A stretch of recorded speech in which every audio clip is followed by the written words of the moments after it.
Let's go, Rider Nation. I'm ready. I'm ready. Yeah, here we go. Here we go. Get the feeling now. Get 'em high, get 'em low. 'Cause we're dealing now. Everybody's giving it all they got. 'Cause we're ready. This is the Piffles podcast, your Saskatchewan Roughriders fan podcast. Thanks for joining us here this week, where our riders are 60 minutes away from the Grey Cup. This whole show is going to be looking at that West Final and how it's going to go. I think we're all on board with how it's going to go, but we'll save that for the picks. Thanks for joining us here, listening wherever you get your favorite podcasts and us. Watching on YouTube and watching on SAS Telemax TV on demand. We appreciate it. You got me. I'm Alex. I'm Steve. And I just want to pour one out. He's dancing. He's dancing already. I'm not dancing on the grave. I'm just toe tapping to the music. That's all I'm doing right now. Wow. Yeah. New record for Cappy. Sweet sorrow for the dynasty. But how can you have a dynasty if you didn't have a dynasty? But I digress. Poor Bombers. What are they going to do? Like, Zach doesn't know what he's going to do. Brady's talking about going where he can be a winner. Ooh. Guys are only signing back there if they fire their offensive coordinator. That's the only thing that's happening. And anyway. Meanwhile, Rider Nation is putting up a GoFundMe to put Hogan in there for his career. Lifetime contract, please. Hogan does not know best, apparently. TV has led me wrong. I was always told Hogan knew best. Yeah, apparently Brother. that was wrong. Piffles Podcast is brought to you by Dairy Queen on Elphinstone Street and Sass Drive in Regina. We're also proud to be sponsored by Kathy Festian of Royal LePage Next Level, Churchill Brewing Company, District 306, Regina's tactical laser tag experience, Bigfoot Vodka, and Creasy's Premium Home Leisure Jacuzzi Spas. You can find us on social media, on X at Piffles Pod. I'm at Real Alex D. You'll find me at Safamod. And as always, I do not need nor want your pity follows at Greg on Sports, especially you Bomber fans. You losers can stay out of my mentions. What about former Bomber coaches? my new best friend. You know what? Let's start there because that's fun. Let's get to the opening kickoff.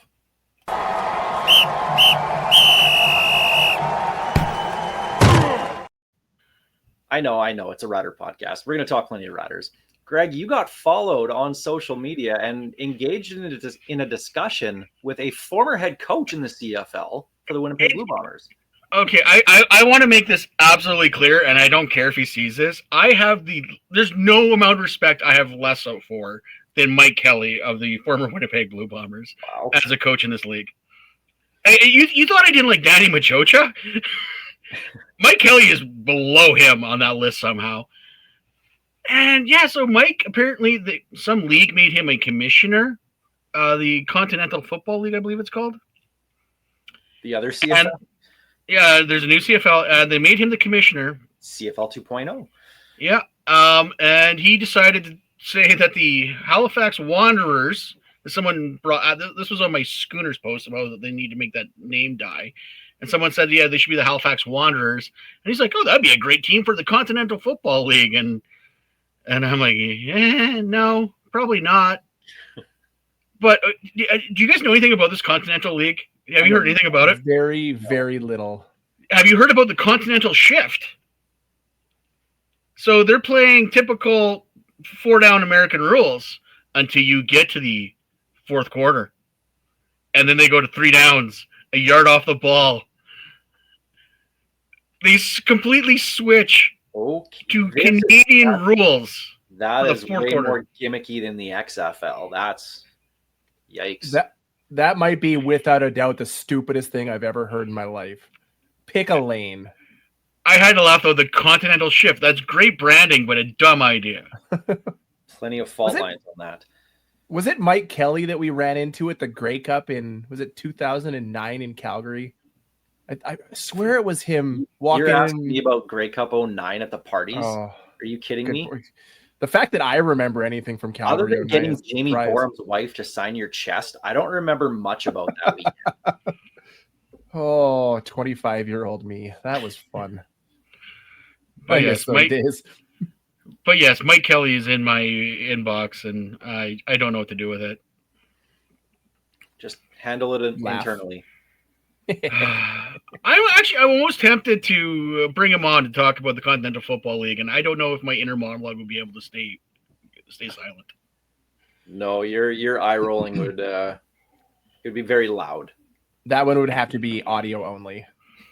No, I think the video would be fun. I think that'd be good engagement. You wouldn't even need the audio, just the video part of it. The eye rolls, all your gestures that you'd have. That'd be enough. So tell me, after you left Winnipeg, what did you do? Oh, nothing. That's what I thought. Okay, moving on. Anyway. All right. Mike Kelly. Good.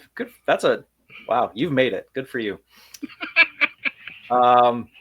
Let's talk Riders here. We're going to get into the roster coming up in the preview. But let's get into some updates from practice. Riders practice for a couple days, small practices last week during the bye week, basically just to, kind of stay loose and just kind of start instilling things ready for whichever opponent they were going to play, which we know is going to be the BC Lions here in the West Final. And then Tuesday was the first day of practice this week ahead of that West Final against the Lions. We're recording on Tuesday night, so this is just off one practice. But good news on the injury front. And this is what we were hoping for over the last couple of weeks, the last two meaningless games. Just get everybody healthy, and that seems to be what's going on. In no particular order, Marcus Sales, practice Thursday, practice Tuesday. So excellent there with the cornerback. We all know Tavon Campbell was in for that last game as well, too. So our two corners, we're good to go. Roland Milligan, that was a big one. Was limited on Tuesday, but that basically tells me he's good to go. He's playing, yeah. Which is absolutely huge. Milligan and Keon Hatcher could be one hell of a matchup this entire game. Jackson Ford practiced on Tuesday as well, too. Nelson Lacombo was back last regular season game against the Lions there. So our Canadian safeties and depth in the DB room is back as well. What they're going to do with that, we'll have a conversation about that in a little bit. Shane Ray was a DNP, did not participate.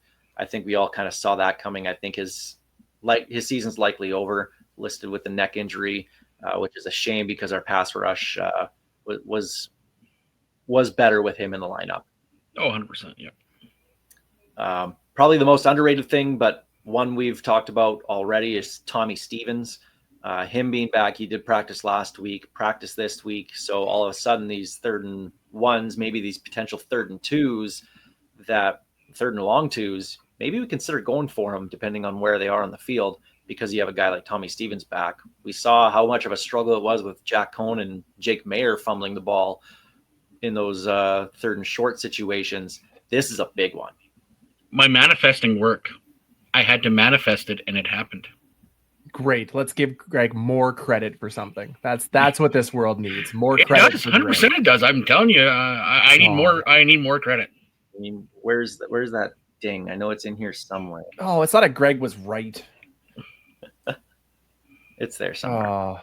Honestly, that's the biggest news out of the injuries in the last week is getting Tommy Stevens and reinvigorating that short yardage that's been a disaster since he went out.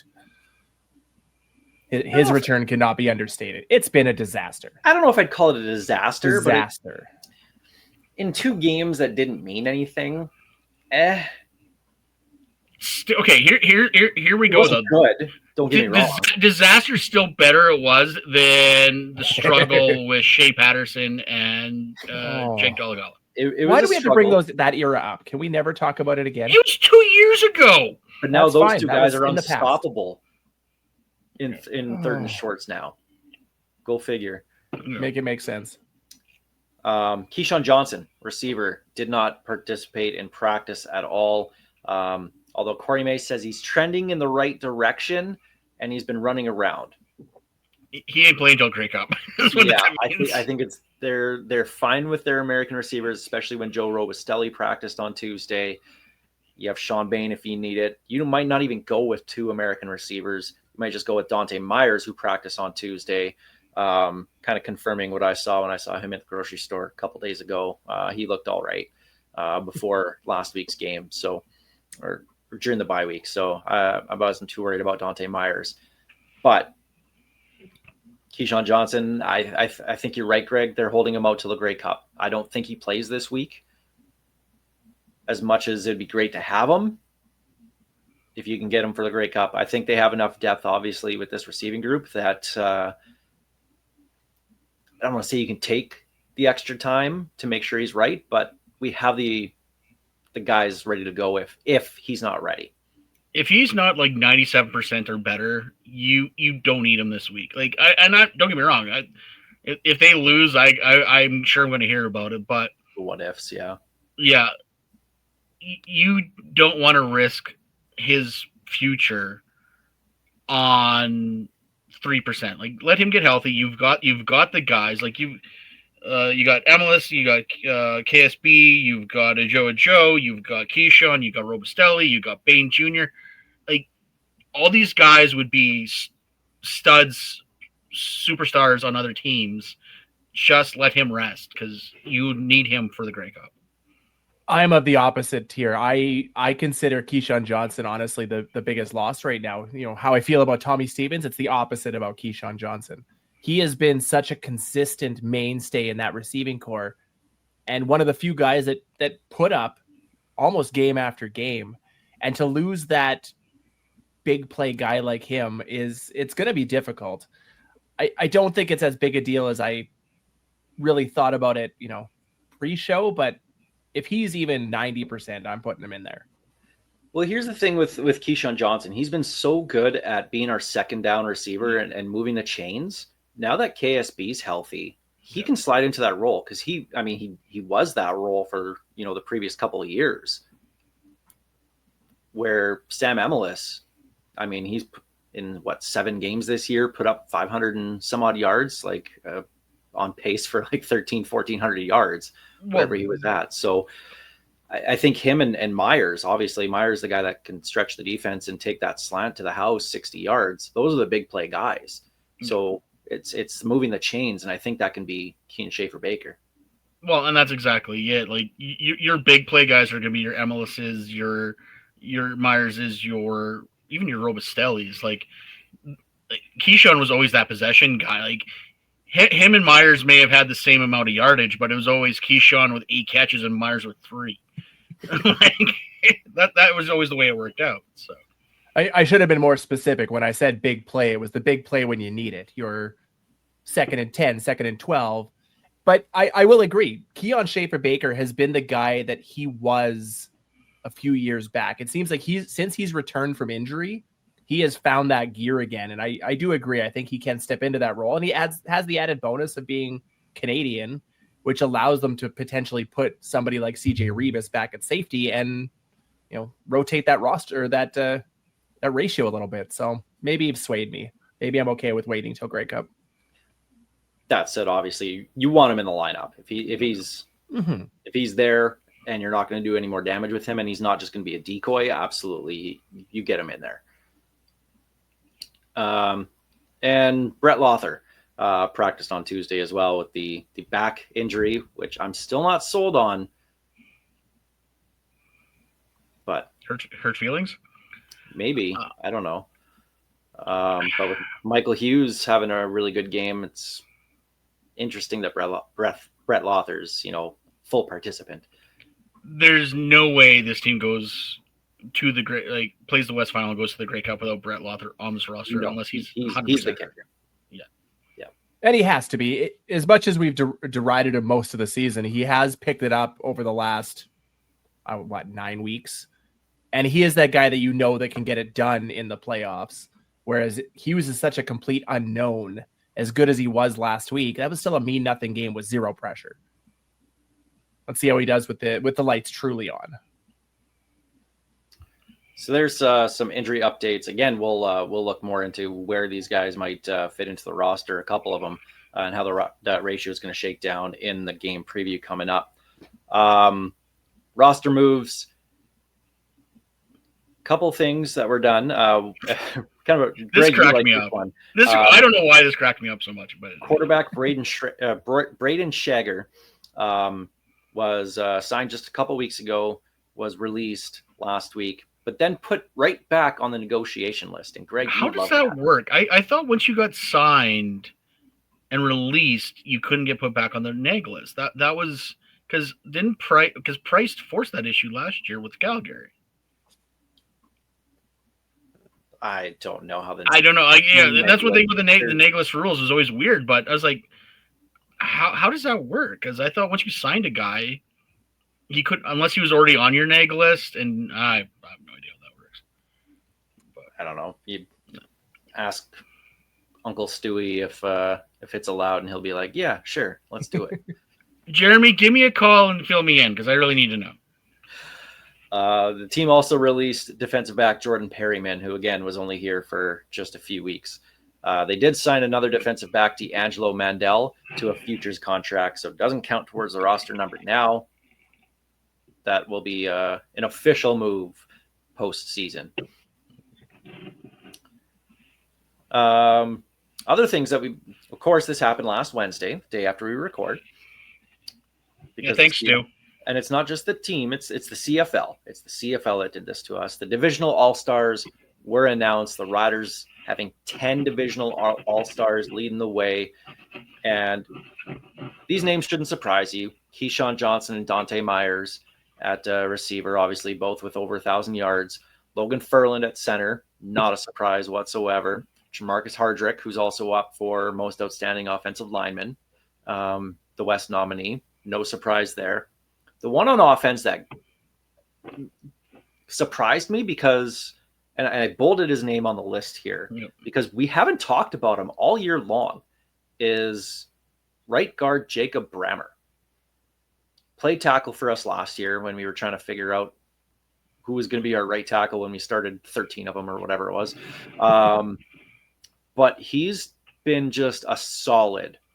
And maybe that's why we haven't talked about him on the offensive line at right guard, is because he's not getting beat. He's just been very, very solid. So I want to get your guys' take here. Let's talk about Jacob Brammer. He's an all-star now. So all CFL.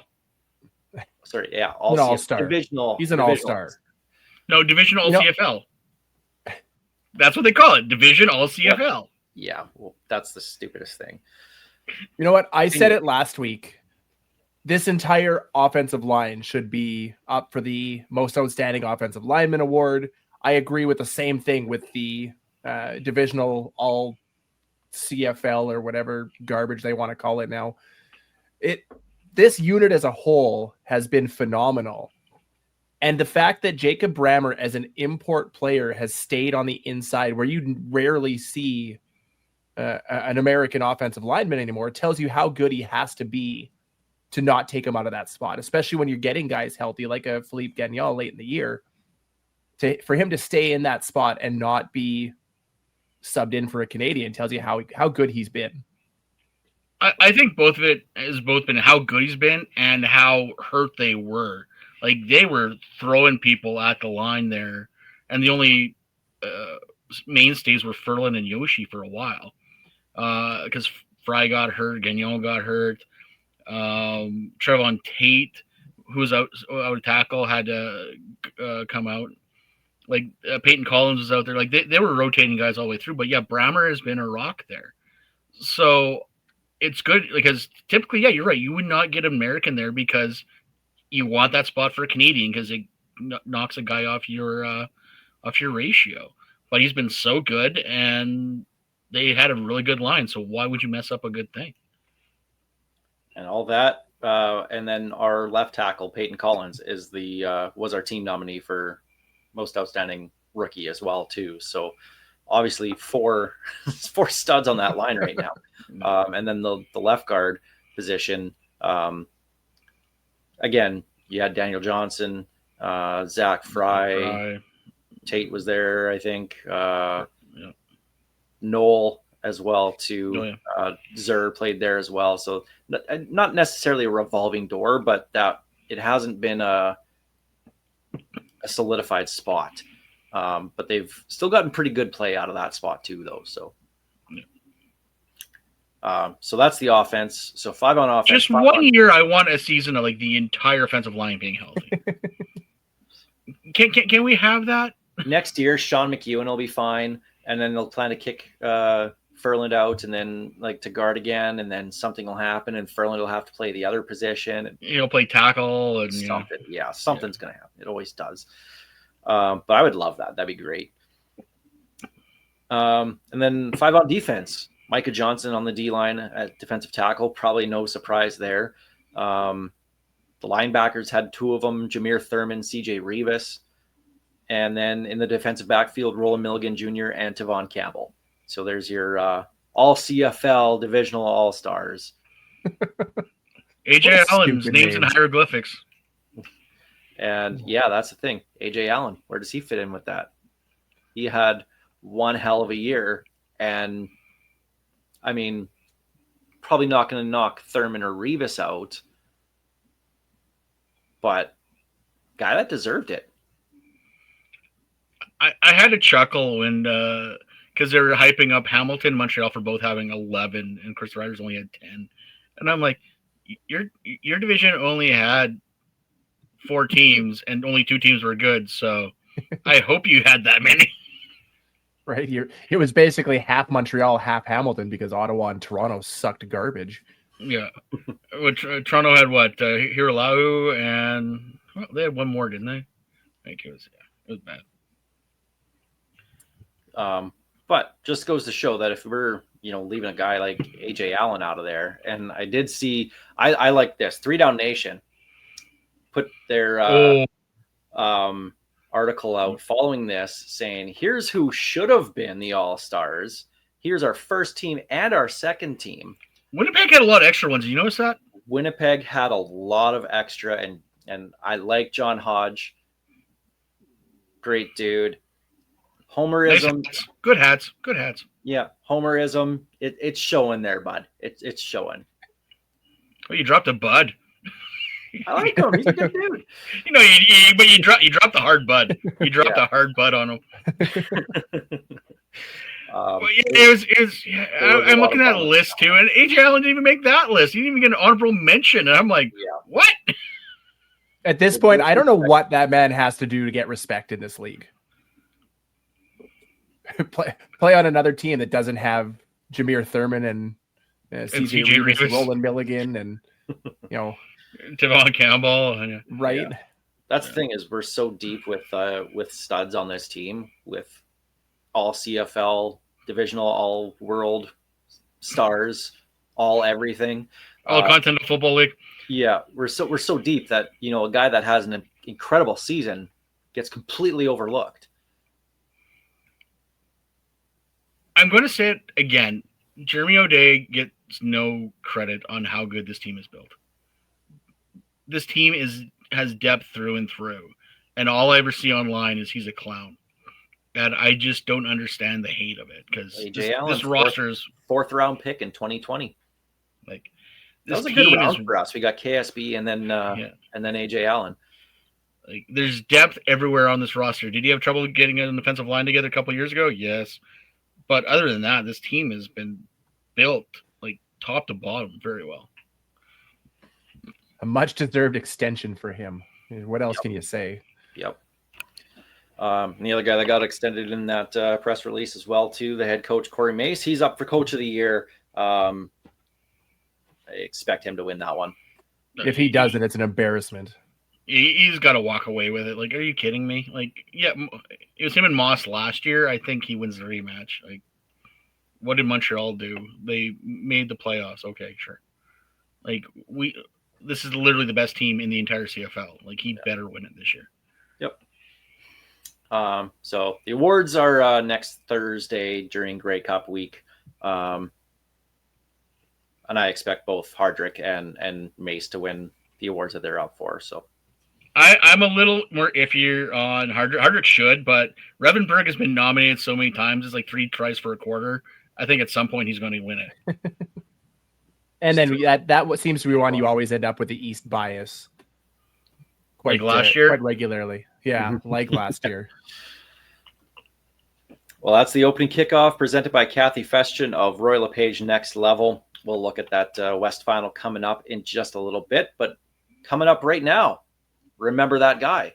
Sponsored by District 306, Regina's tactical laser tag experience. Greg's digging into his rider roster of the past. Going to give us some hints, and we have to guess who this guy is. So how many Van Stones is it this week, Greg? You guys should get this one. Should. Okay. I'm thinking 2 or 3. Okay. Well, let's hear it. It's time to remember that guy. Played under John Gregory for the Iowa Barnstormers in the AFL. Oh, I should know this, actually. Went to Northern Michigan and is their Hall of Fame.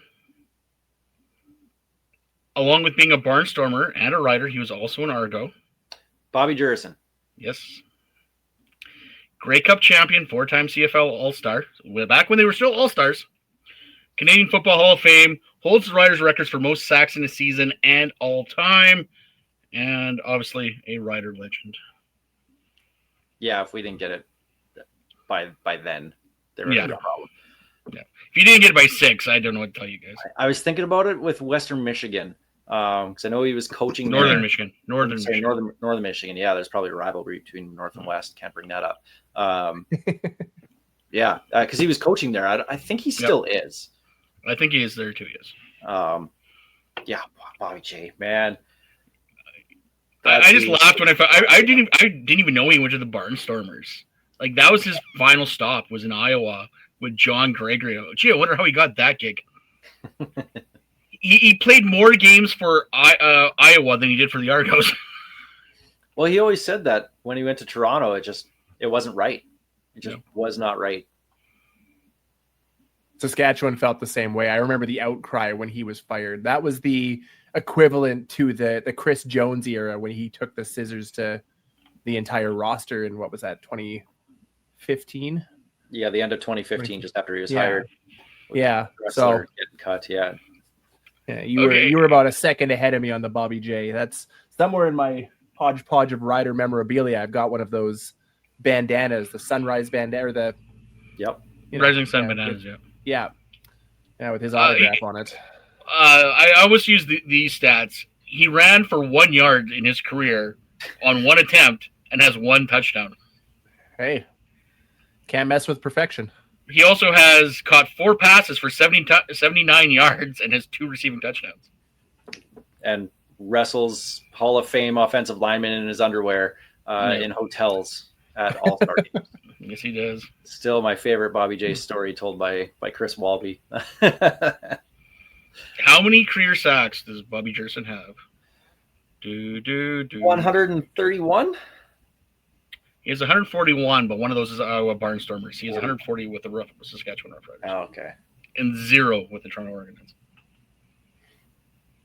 Argonauts. Speaking of Bobby J, and I told you guys about this. I went to the rider store on Saturday. They had a signing. They had what was it? Emelis, Sales, Milligan, Thurman, and I thought it was just Carney. 3 of them. Malik Carney. Yeah.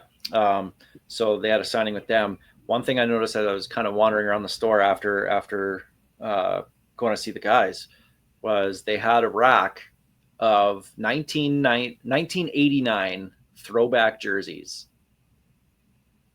lettered, numbered, and everything. Actual 89 style? Yeah. When you told me, I thought you meant the retro.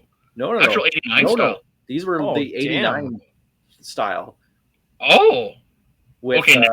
You had my curiosity, but now you have my attention. All right, let's go. And so they had 4 players. They had Bobby J. They had Narco, Jeff Fairholm, who's going to be at the West Final. So replacement Steve, coming to find you. Since I didn't see you in Calgary last year, got to come up and say Let's do hi. it. Halftime beers. And Robo. Dave Ridgway was the other one. So they had 4 of them ready to go. I did not realize it was the 89 style. Yeah. Well then. Yeah, really cool. Huh. I might have to make a pit stop to the store. I might. That has me now thinking I'm going to blow a hole in my budget this month. All right. Cool. Yeah. Good job, riders.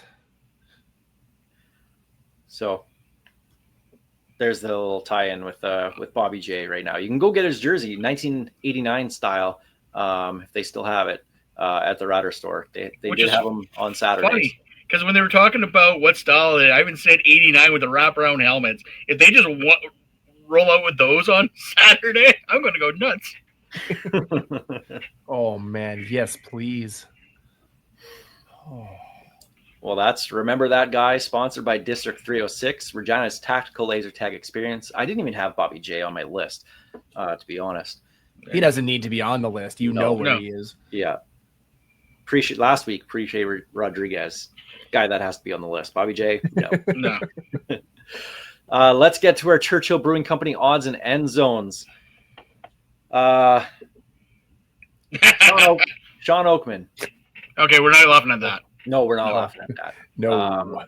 The league suspended Sean Oakman, defensive lineman from Montreal, last week indefinitely. Announced that on Friday afternoon, right before Game 6. Afternoon? It was 10 minutes before opening pitch.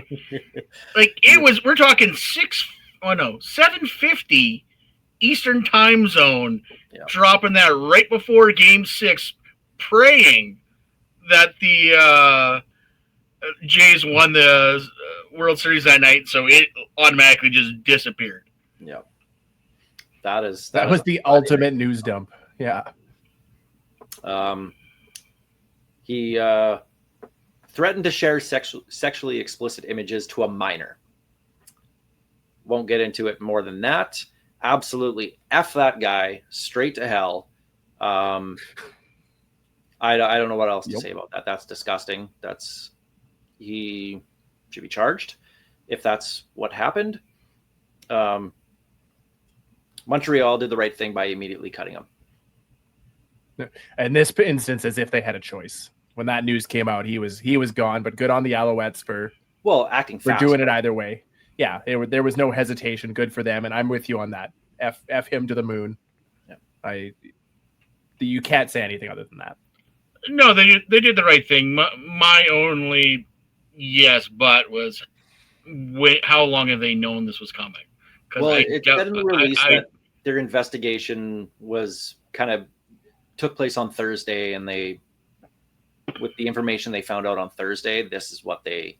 Okay, if it was that quick, good on both the team and the league acting that fast. It's just you would think the team knew something was coming down the pike, and they probably should have got ahead of the team, of the league. But I guess you wait for the findings. Yeah. So both the league and the Alouettes did exactly what they should do. Yep. So screw that guy. Good riddance. The funny stuff, though, Winnipeg and Montreal. This is what we're going to talk about last week. Semifinals. Do we have that Na Na Na Na song on clip? Full disclosure, this game, I did not. I was on social media. We were talking in the chat group. You guys were kind of publicly dancing on the grave in the first half. It was 17-0. I was toe tapping. Steve was full on dancing. I was doing a jig on their grave. Yep. It was 25-6 for Montreal at the half. They were kicking the crap out of Winnipeg. It was awesome. You were cursing us in the chat. I was saying to you guys, I'm not saying this. I'm not putting that bad juju out in the world. I'm keeping it here in our chat group so only you two can see it. And once Winnipeg took the lead, 27-25, they scored 3 quick touchdowns in the third quarter. Yeah, I believe the quote I said to you guys was, "I blanking hate you both." And then the discussion was how many Gabriels we were going to need to cover up your rant. And I think I just volunteered playing the entire 76 Grey Cup over the entire show. Yep. Luckily, sanity prevailed. Montreal won 42-33. Thankfully, because of a Brady Oliveira fumble. Mhm. That was fun. And then polished off with a Zach Caleros interception to end his career in Winnipeg, hopefully. No, Well, he no, signed not an extension. hopefully, actually. No, he signed an He's extension. They welcome get back. him. He's welcome back. Well, He ain't going anywhere. He's on an extension. So Well, and he's got guaranteed money for next year too. So, well, exactly. So, but the best part about this is watching now them implode from the inside. So we saw Zach Caleros throw their offensive coordinator under the bus. Rookie offensive coordinator Jason Okay. Hogan. it's not even a bus. The amount of guys that were taking swipes at Hogan on his way by, it's a full blown train. Like we're talking Snidely Whiplash, mustache twirl, tying up a damsel, and just train coming.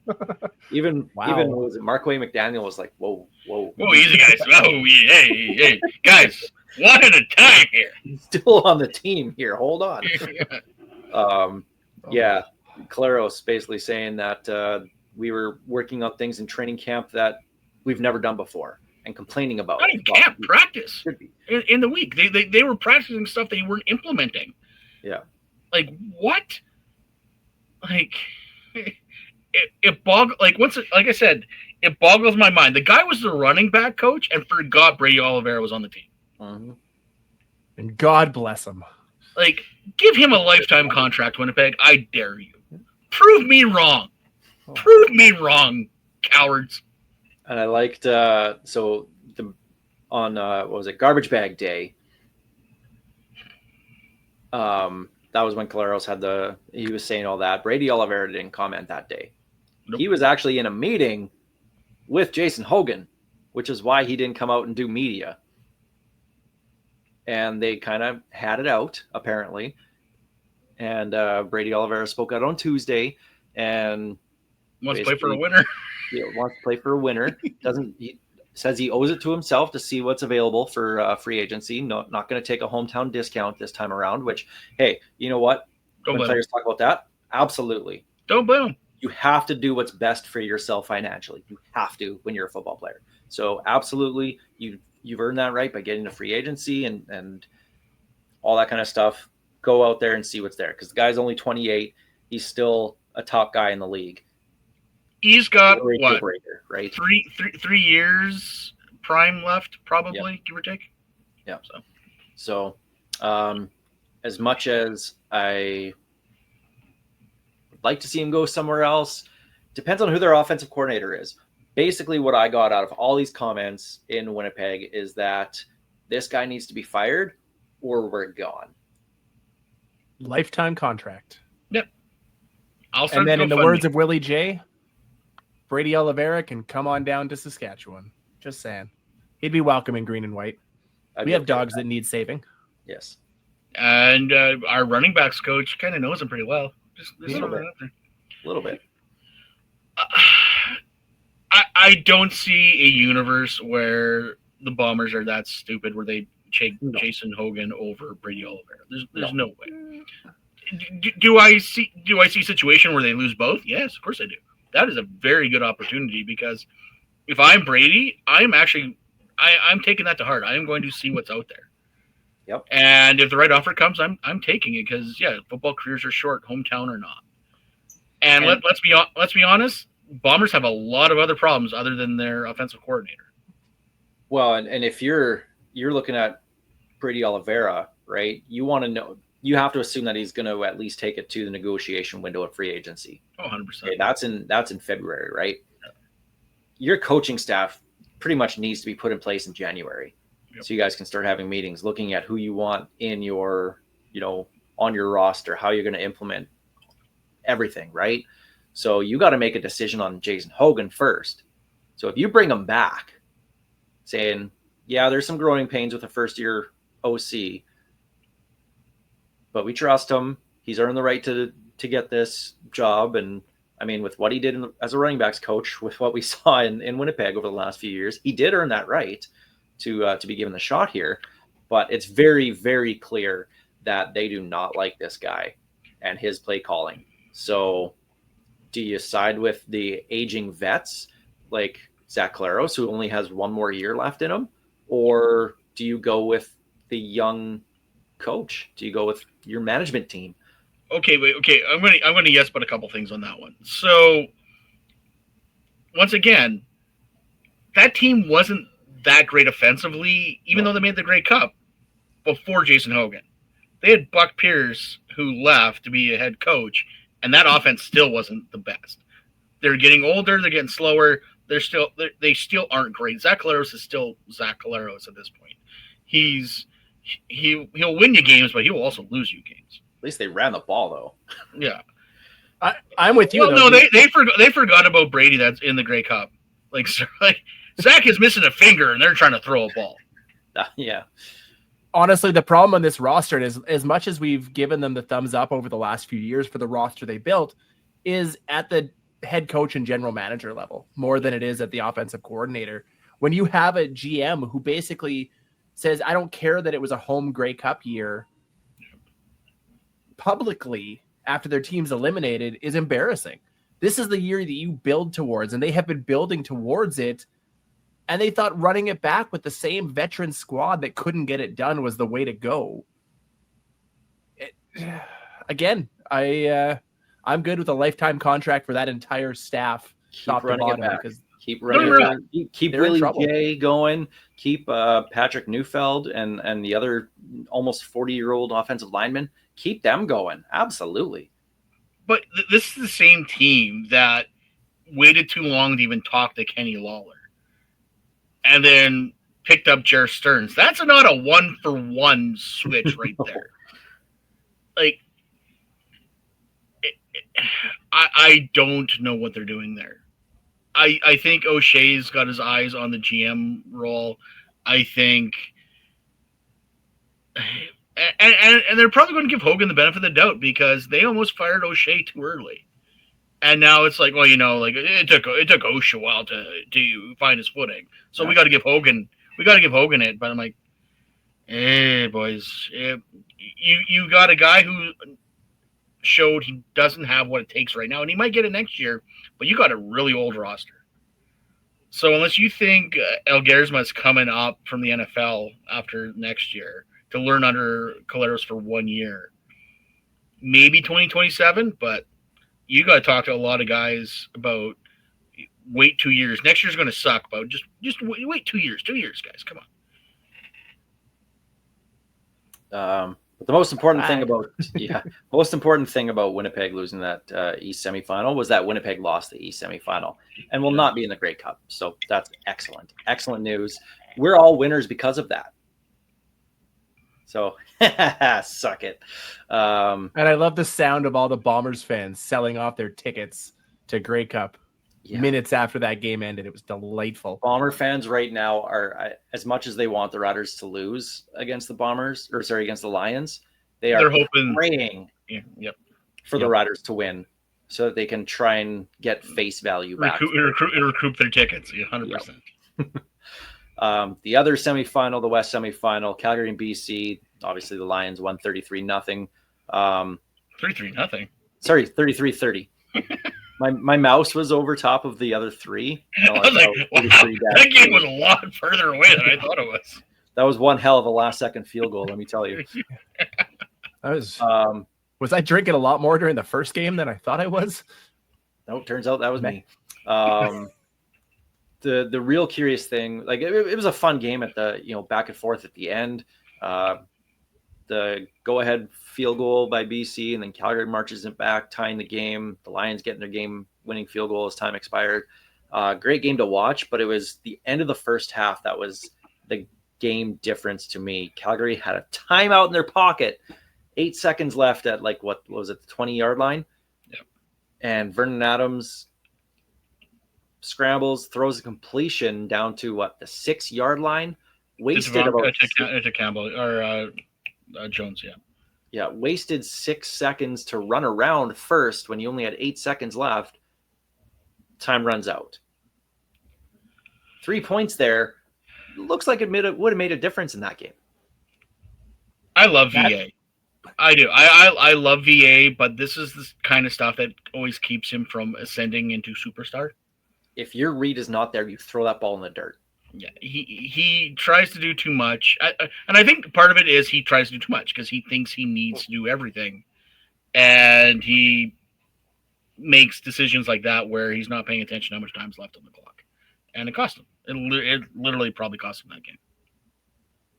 I mean, what else do you say? That was such a mental brain fart from your leader that cost. You're right. It cost him the trip to the West Final and a trip to Saskatchewan.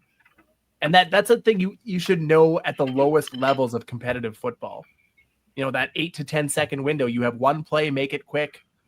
And it's not like they were 5 yards away from the end zone. They were what, at the 20? Yeah. Something like that. That needed to be an instant toss and go. Well within field goal range for Paradis. Anyways, well within field goal range. Oh, yeah. Yeah. And to take points off the board in a playoff game is suspect at best, but you get the good and the bad when you get VA.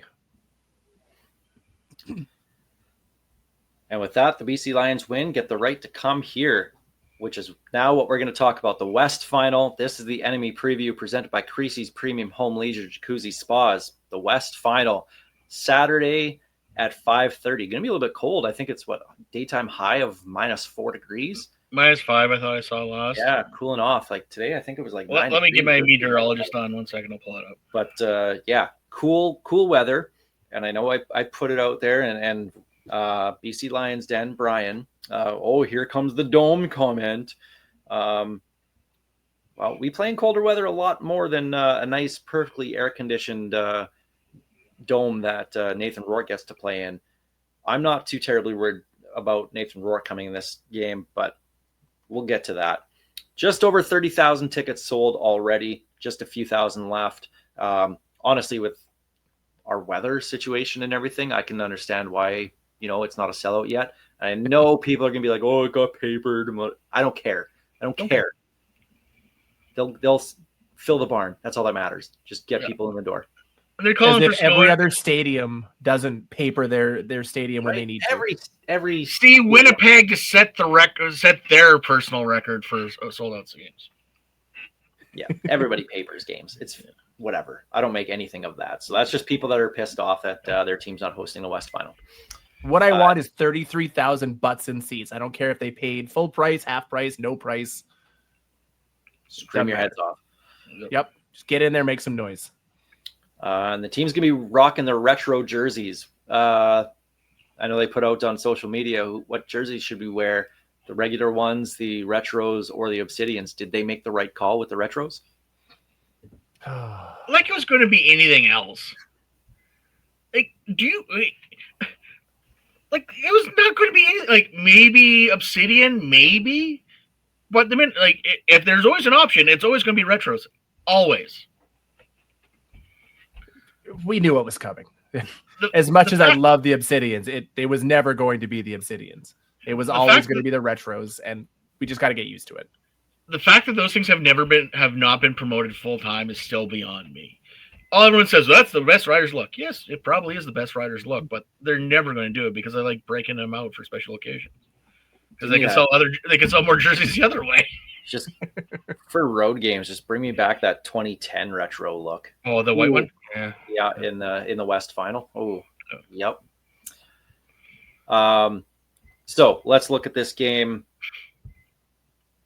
How does the ratio shake down? With all the injuries, we talked about who's returning, just about everybody except for Keyshawn Johnson and Shane Ray, from the looks of it anyway. I think it all starts with how the ratio goes. Like, where's CJ Reavis going to play? That falls to me into how many American receivers they put on the roster. So Dante Myers starting, no questions. If he's good to go, automatic starter. Do you go with a second American receiver with Joe Robustelli? Let's assume that Keyshawn Johnson's out for this one. Let's just assume that. Obviously, if he's in, he plays. But do you go with a second one if he's not? Do you have Joe Robustelli or Sean Bain play? And then go with 3 Canadian receivers with MLS KSB, Tommy Neild, and then you have your backups with DDB, Picton, and a Joe from there?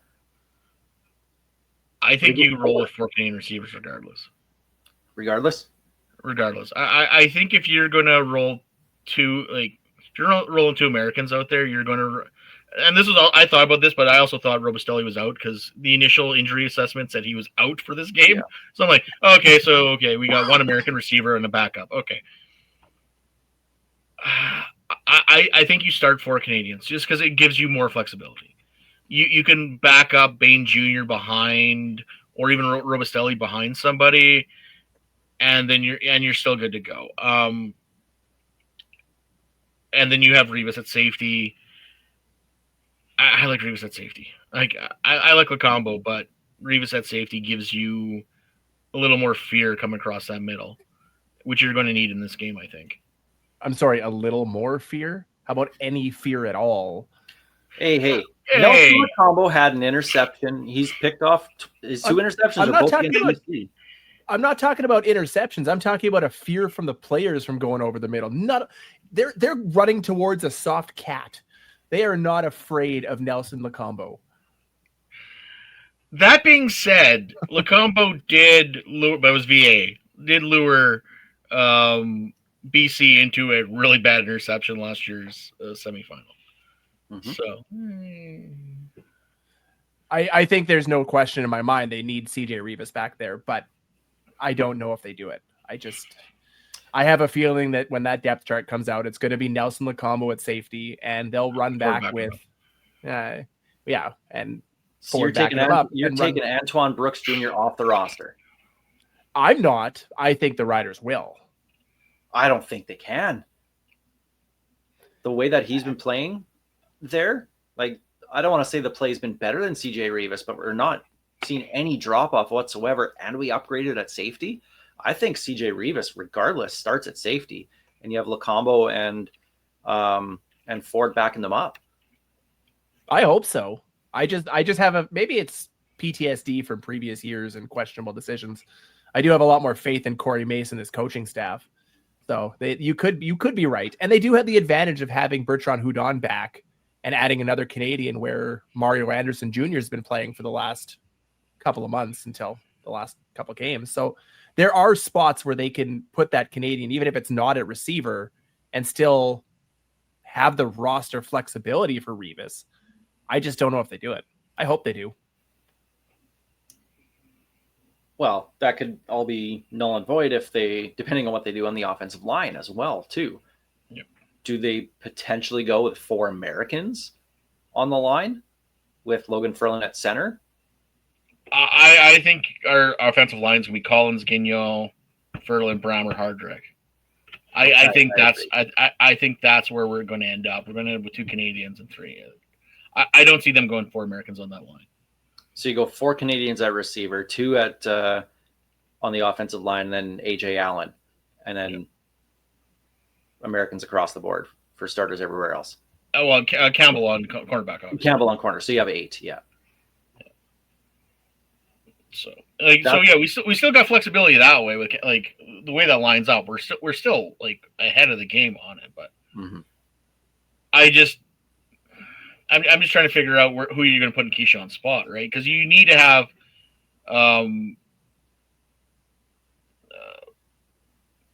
Alfred as a backup, technically wide receiver. Just keep him on the roster as kick return, right?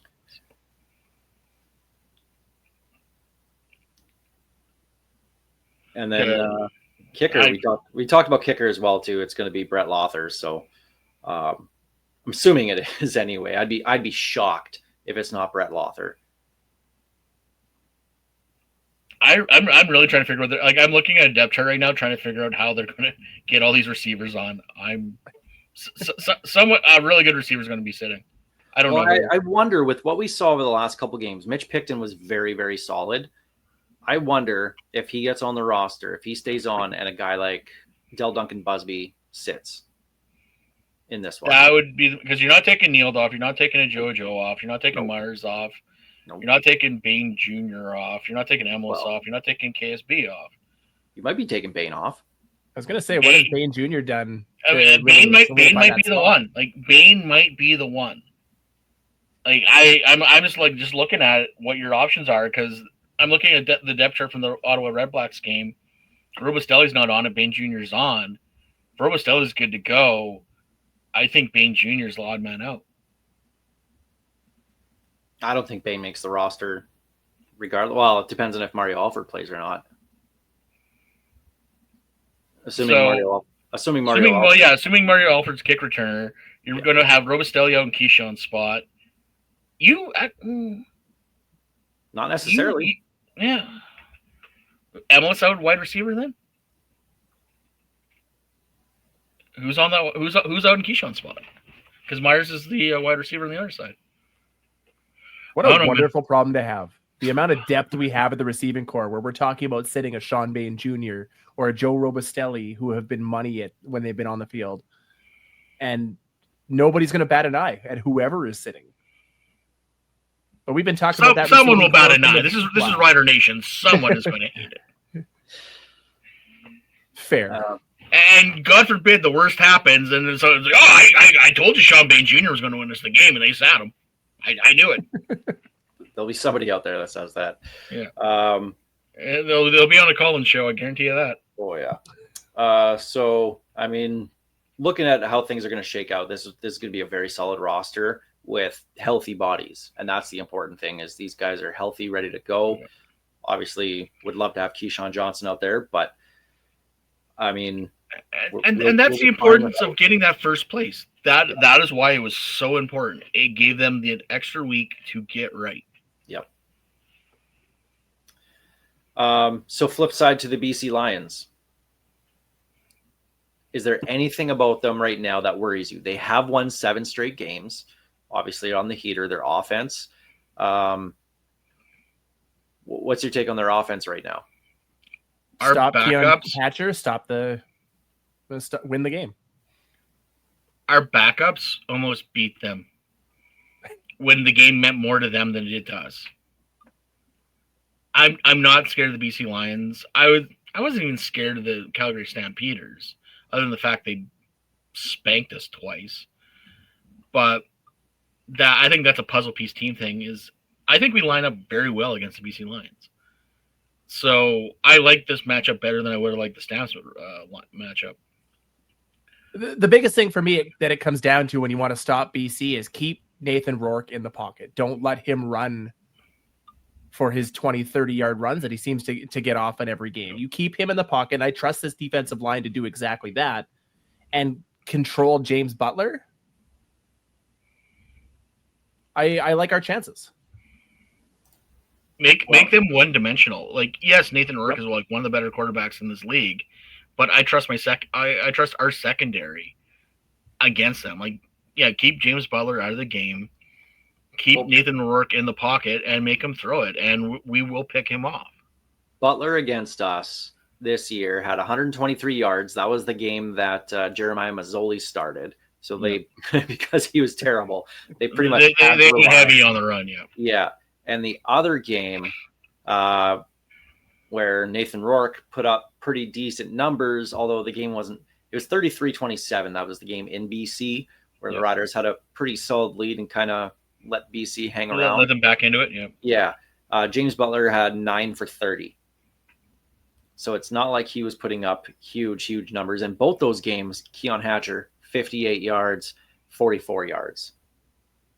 And I'm not taking into account that last game because that was not the roster we'll be remotely close to seeing. So in those 2 games, and yes, they were both the Rider wins. But even that third game, other than the flash play at the beginning of the game, the Riders were holding the defense was holding Rourke in check.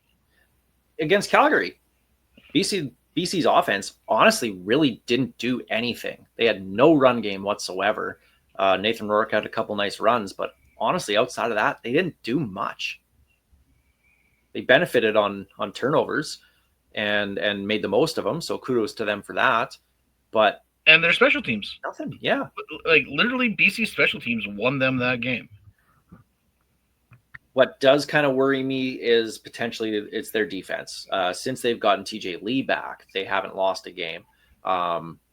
Ironically, a guy they didn't want back in the first place. Went back, yeah. They had 4 sacks against Calgary in that West semifinal, a team we couldn't get close to when it came to pressure when we played the Stamps. So it's going to be Peyton Collins seen a lot of Matthew Betts.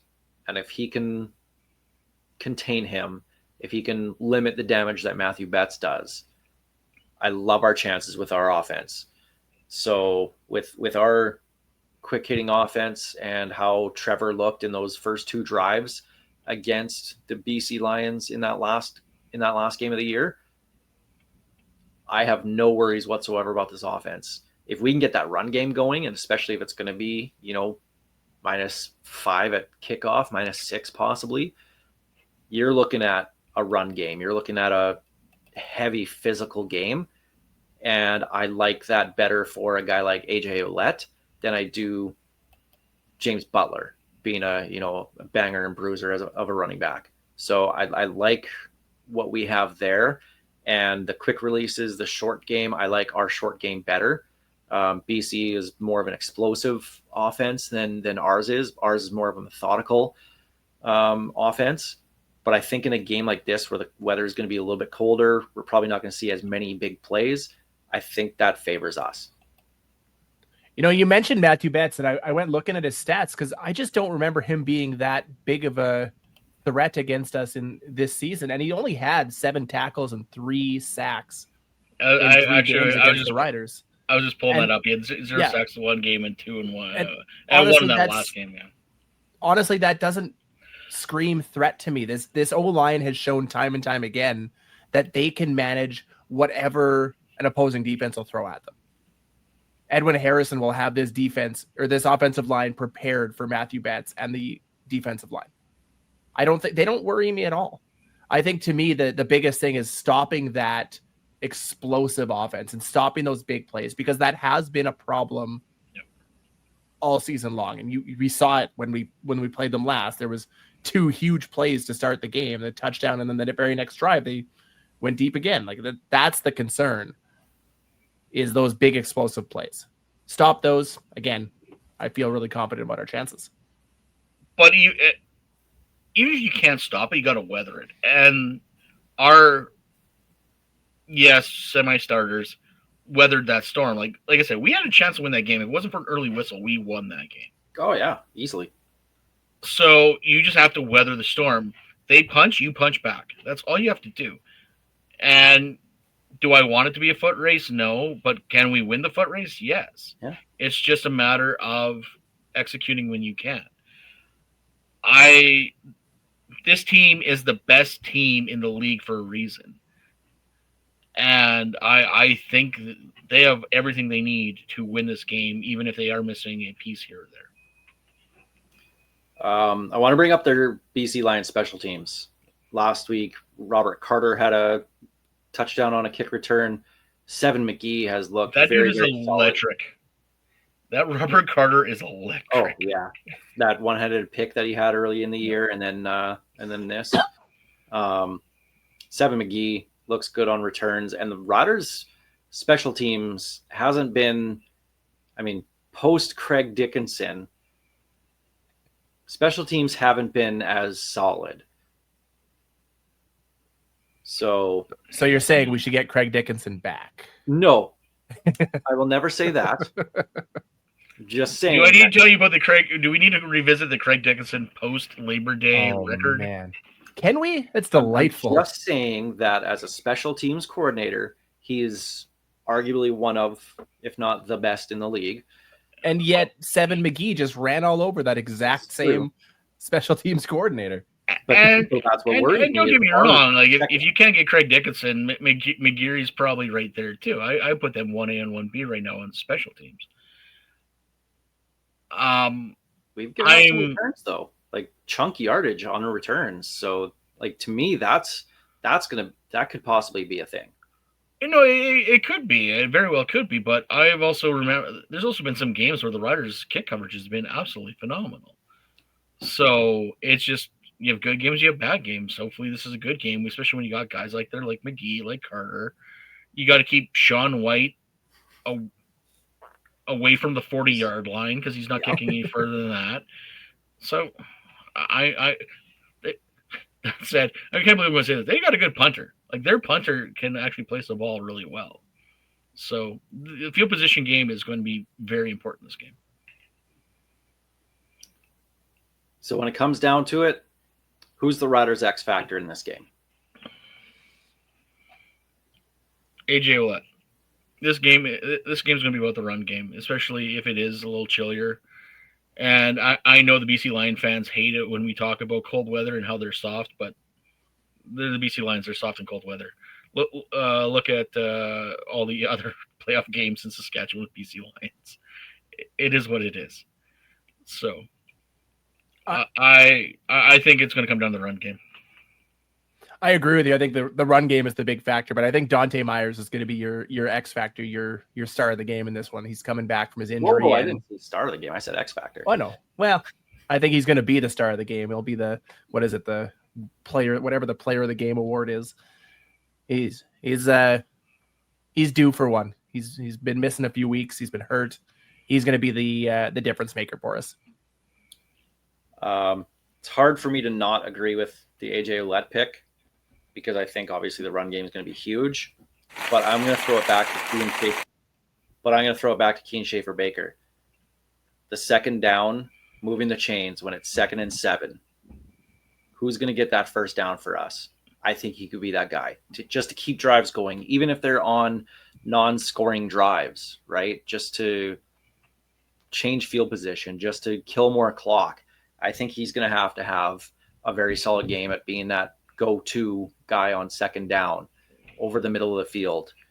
And if he can get us first downs after first downs after first downs throughout the game, we should be put in a very, very solid spot.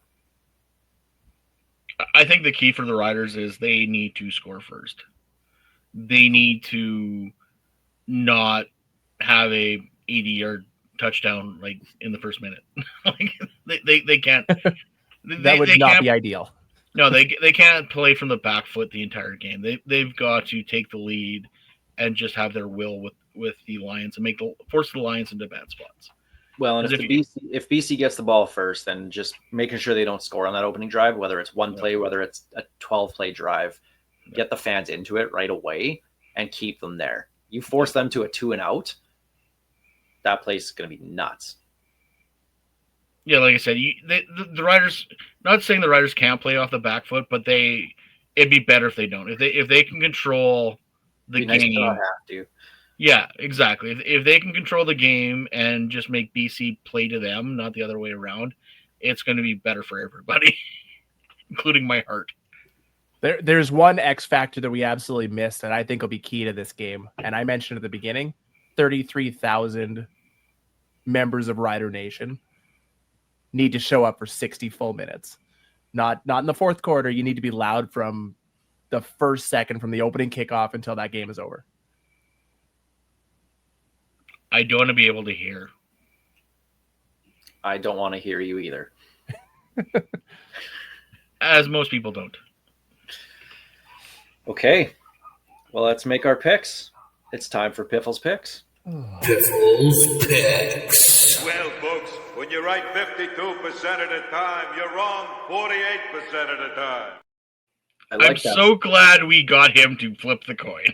I like that sigh you had there, Steve. Yeah, Steve, 0-2 last week. That's fine. I'll take it. So we'll start with the East semifinal, Montreal at Hamilton. I'll guess on this one first, Steve. I will say it's Hamilton 2.5. I want to say Montreal 1.5. Really? They're at 2.5 now. Davis Alexander's never lost. Haven't you heard? And actually, I got to admit, this says opening odds, but I know for a fact, listener Gully texted me last night and told me he saw Montreal at -2.5 as a road favorite. So. I'm a bit surprised by that. I think you guys can see my picks. I have them put in the doc here. I have Montreal. I don't think Davis Alexander loses until the Grey Cup. I'm on Montreal. Hamilton. As well. I'm on Hamilton. So congratulations, Montreal, on your trip to the Grey Cup. It can be a 1-point loss. Yeah. Something like that. Yeah, I want to avenge 2009 and 2010. Really do. But the best Grey Cups are Saskatchewan versus Hamilton, though. It's true. We do have a good track record there, but we Oh. beat them so many times now. Is it really that exciting? Let's try something new. Winning a Grey Cup is exciting in this province. Have you seen? Okay. Slight mini rant. Have you seen the graphic where they talk about the Grey Cups and how many every team has won? Oh, I'm aware. Why are the Red Blacks being awarded the Roughrider Grey Cups? They shouldn't be. That is garbage. It's a different Because franchise.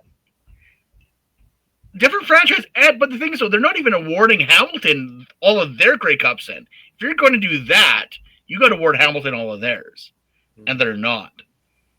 So that is garbage infographic. Do not use graphics to slander this league. Speaking of graphics, can we talk about all the BC Lions fans who sit there trashing the Riders for their 4 Grey Cups when they're sitting there barely ahead of us with 6? I don't know why, but I always thought they had more the way they trash talked. But they're they're second last in CFL history. 50 less years, though. Third last if the Red Blacks actually had what they're supposed to have. In that 50 years, though, the West didn't win diddly poo. That was the whole point. Nobody was winning from out here. It wasn't until the 60s that teams started having a chance to win. So those first 50 years don't matter. Fair point. I'm writing them off. Fair point. And our final, the West Final, BC, here at Saskatchewan. Saskatchewan 2.5. Riders 4.5. 3.5. Right in the gap. Yeah. Right in the gap. My pick is there. It's the Riders. I can't take anyone but the Riders. I don't care. I don't care if it's by 1. I don't care if it's by 2. I don't care if it's by 3. Just win the damn game. Riders. So you can get that wrong and we'd still win. So good. Yep. Riders win on a last-second Brett Lother field goal, and he redeems himself. Oh, don't! My heart can't go. No, we need For the good of Rider Nation, it'll be like a 20-yard kick. If the game was tied, okay, sure. If we're behind by 1 or 2, oh my God, the nerves in that place with Brett Lother kicking and he has to hit it for the win. Eesh. People will change religions. Like seriously, they'll be praying to everybody. Oh yeah. But this is What has Ganesh done for me lately? That's what I want to know. didn't start getting to me till honestly, like right now, talking about it here is we're here. It's right there for the taking. It's right there, 4 guys. quarters. This 4 is what quarters is all this it team takes. was built for. Yep. Like I said earlier in my mini rant, is as much as everyone wants to give Reynolds and O'Day, okay, Mace always gets a pass no matter what happens. But as much as there's been a bunch of people, like I said, I love Rider Nation, hate Rider fans. As much as a bunch of Rider fans has wanted to punch down on what this organization has done, they've put together the best team in this league, and that's still not good enough for some people. Like, suck it up, cheer loud, put on your green, because we're going to the Grey Cup, and we're going to friggin' win in Winnipeg. Okay, I'm done now. I like the cut of your jib. Fill the stands. Let's get loud, Rider Nation. These next couple days, starting to get antsy thinking about it now. These next few days are going to just... You see, I was fine until you started talking about it. Now I got butterflies. I literally ready. have butterflies in my stomach. I want to run through a brick wall for Corey Mays. Let's go. Saturday, 5:30. Let's do it. If I'm the Rider social media team, I'm having Corey Mace talk directly to a camera to Rider fans, and I'm putting that on the big screen before that game starts. Oh, yes, please. And that place will just go nuts. I'm willing to bet they have a Darian Durant video ready to go. They better. I'm willing to bet that. Now that he's... Yeah, but what does Darian Durant have to do with beating the BC Lions? They should have a Chris Milo video. Oh God, the Riders video team is so good. I Yeah. pray to God they're cutting the 2013 BC Saskatchewan game. Oh, I'm sure they've got a Jason Claremont video in there too. Oh, Truth be No. told, on Remember That Guy, I thought you were going to go with Jason Claremont this week. I really did. no, I'm saving him for something special. So Okay. no, I wanted to put an easy one in front of you guys because it's been a while. So They eventually got Preche Rodriguez I was like, yeah, Thankfully. Alex got it last week. and Spencer Moore a couple weeks ago. Yeah. I got that one. I guess. It's been a while since literally the last time we did it. You think I recall? I'm like, have I used this guy yet? Like, Alex has got more of a list than I do. I need a listener to send me all the Remember That guys that are actually paying attention. I have that. You hear list that, Rob? of everyone we've used, I'll send that to you. Okay, thanks. Because I'm like, All right. did I use this guy already? I think I have. I don't know. All right. Well, 60 minutes. That's all it is. That's all that separates the Riders from the Grey Cup in Winnipeg. Let's do it, Rider Nation. I'm excited. Piffles podcast. We'll end it there. We'll do some more stuff throughout the week and put it up online and all that kind of good stuff. And who knows? We might end up doing a post game show this week. Not sure. We'll play it by ear, but if we do, it'll be fun. That's for sure. Yeah, so you better for one outcome if you want more of us. Let's put it that way.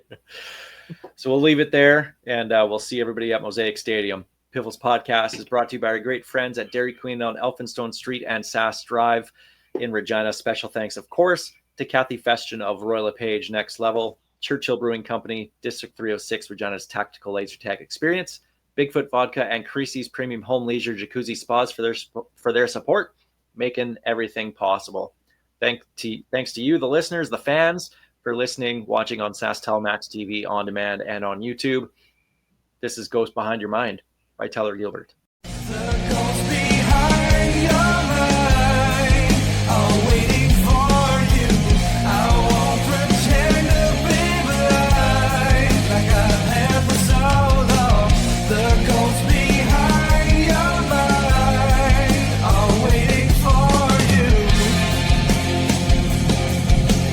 Thank you for being such a big supporter and fan of the CFL and myself personally.